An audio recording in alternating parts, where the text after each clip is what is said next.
अहो असं तवा सोडाला तुम्ही हा जावा काय दिसत नाही काय असं द्या अहो ज्या दोन चार आहेत ना त्या आहेत बाकीचे पण आहेत सांगतो काय अडचण नाही असं जे आहे ना बाकी आहेत चालेल देवाला काय हा चालते मुंबई ते पंढरपूर पायी श्री संत रोहिदास दिंडी क्रमांक 24 हे 48 वर्ष आहे.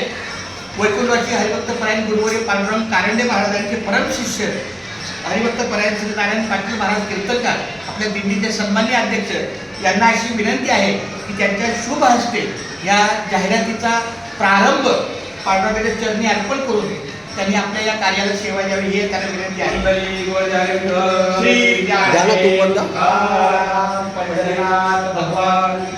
माऊली ज्ञानेश्वर महाराज जगद्गुरु संत तुकाराम महाराज संत रोहिदास महाराज की जय. पण आमच्या पंढरपूर पायी दिंडी 16 वैकुंठवासी कारंडे महाराज यांच्या अनेक वर्ष चालवता याही वर्षी 7 जूनला गेट ऑफ इंडिया ते पंढरपूर पायी दिंडी 16 निघणार आहे.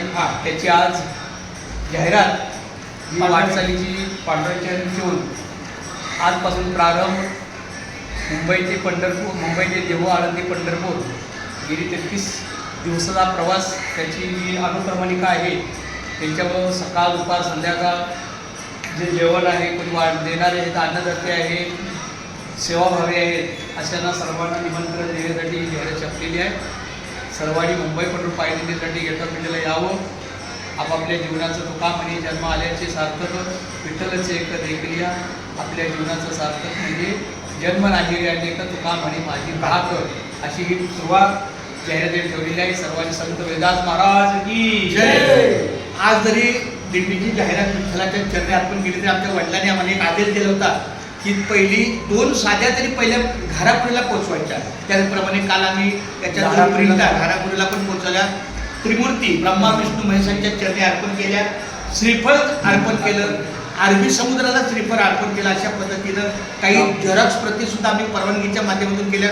पण खऱ्या अर्थानं ह्या दिंडीच्या जाहिरात आता पाठवण्याच्या चरणी आता आम्ही पाटील महाराजांना विनंती करतो की असं तुमचं सेवा कार्य सहकार्य आपल्या सेवेला राहावं. रामकृष्ण थकला आता गाड रामकृष्ण नाही तरी पण आपलं चांगलं आहे. हे देवा ये नाही अरे ये ना काय तो जाते ते प्रत्येकाला